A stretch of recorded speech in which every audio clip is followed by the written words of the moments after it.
Yan guys, sa mga gustong bumili ng mga old coins, meron ako dito marami. 1 peso 1974, 1972, tapos Liberty 1956, or merong 1955. Marami yan guys. Tapos ito pa, oh, mga old coins na ito, si Queen Elizabeth. Ayan, marami ako niyan. Oh, meron pa ditong 1906, 1924. Ito, mga ganito. Ayan, ito. So may mga gustong bumili, mag-comment lang kayo. Napakarami niyan guys, oh.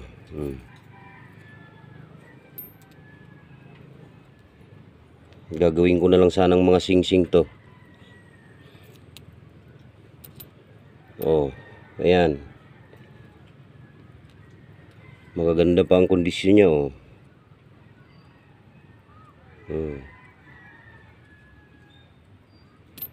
Kaya mag-comment na lang kayo kung sinong gustong bumili at kung magkano presyo nyo. Ayan. Oh, marami yan.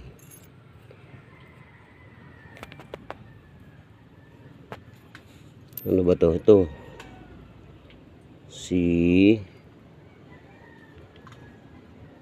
sino ba to? Bayani na to, hindi ko to alam.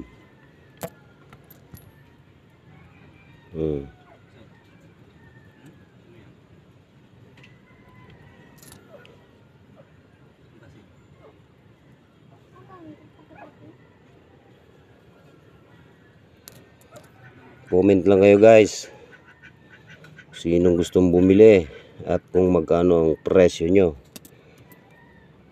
Ayan, 5 cents, 1 cents meron dito, tapos 50 cents,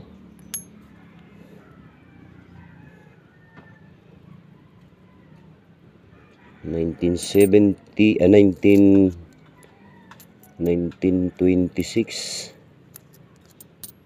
Okay guys, sige, mag-comment lang kayo kung sinong gustong bumili, kung magkano presyo. Ayan, 1956,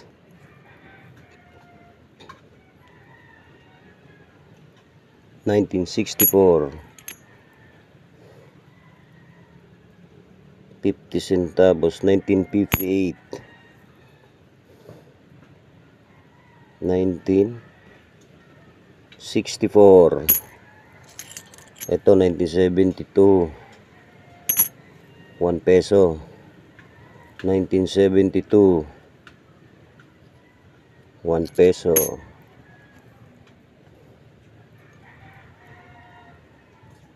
1972, 1974. Yan.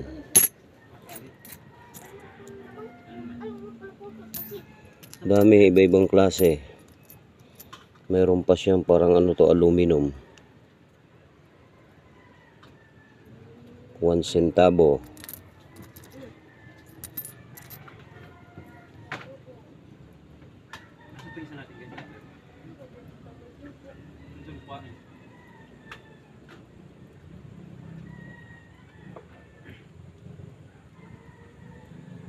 Ano to, labo. Okay, sige guys, comment lang kayo.